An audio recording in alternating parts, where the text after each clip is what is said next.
Well, there's a lot that goes into caring for our wildlife, and the University of Illinois Wildlife Medical Clinic works hard to always do what's best for the animal. And one way they do that is through wildlife enrichment. Joining us to break down what that looks like, we have Dr. Sam Sander and Dr. Amanda Wong hanging out with us. Welcome, gals. Thank you. Thank you. Okay, so when we're talking wildlife enrichment, what does that mean exactly? So really what it comes down to is that our patients are there and they are used to being in the wild. They're used to digging, they're used to foraging, they're used to finding their food, talking to their friends and fighting with their enemies. And then they come into our clinic where they're getting the care that they need for their injuries or their illness, but they're in a cage. Right? And there's really not much for them to do. And some of them can get kind of stressed from that lack of stimulation.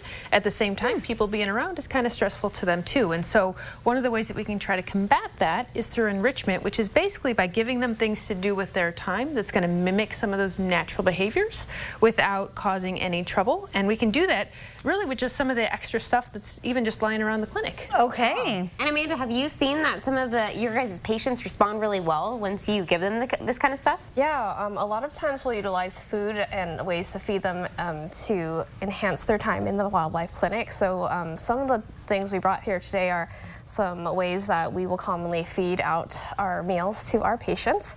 Do they like frozen peas and carrots? Yeah, so it depends a little bit. So some of them do like to kind of crunch it up, and especially in the summertime, the frozen things are definitely quite the treat. And so what this does is allow us to, instead of giving them a bowl of food, it allows them to take a little bit more time to eat and to really have to pick those things apart, chew on them, and mimic some of those real natural behaviors that they would normally have. Yeah. Very interesting. Can we maybe try making one of these things? Yeah, absolutely. And so what we've got here is I've given you guys each a paper bag and then some scraps of newspaper. What you're going to do is put the newspaper in the bag.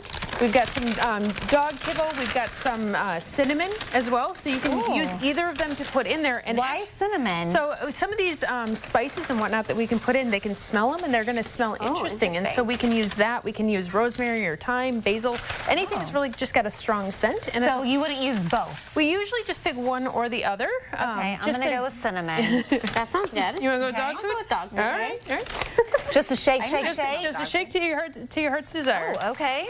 Yeah. All right. Ooh, I can smell dog food. Yeah. She got a whiff of cinnamon. Cinnamon dog food is it's like cinnamon toast crunch for dogs. Yep, and then you're just going to smash it up, much like we have with this one here. Wow, that's so easy. Yep. And so with this, it's something different to them. They can squish it. I'm just kidding. I thought there was cinnamon coming out. I think it was. It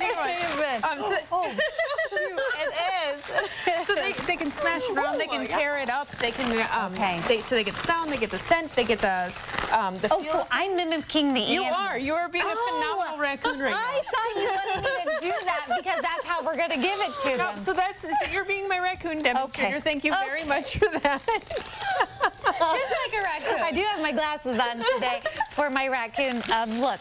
Okay, that's fun. Yes. Very cool. But you've got some other ideas too. Yeah, some other ideas. So we've got just a glove box that we use. So we use gloves when we're handling our patients all the time. And so very similar kind of ingredients go into this. And you can hear the food kind of rattling around in there. And so they have to stick their hands in and be able to pull it out to be able to find it, or stick their little noses in to be able to find it. You've got toilet paper rolls or balls and stuff down there? Yep, so we've got toilet paper rolls with newspaper in there. We can put food in there, or we can even just the newspaper itself. They'll want to investigate it and tear it apart. And so they might pull all of that out of there.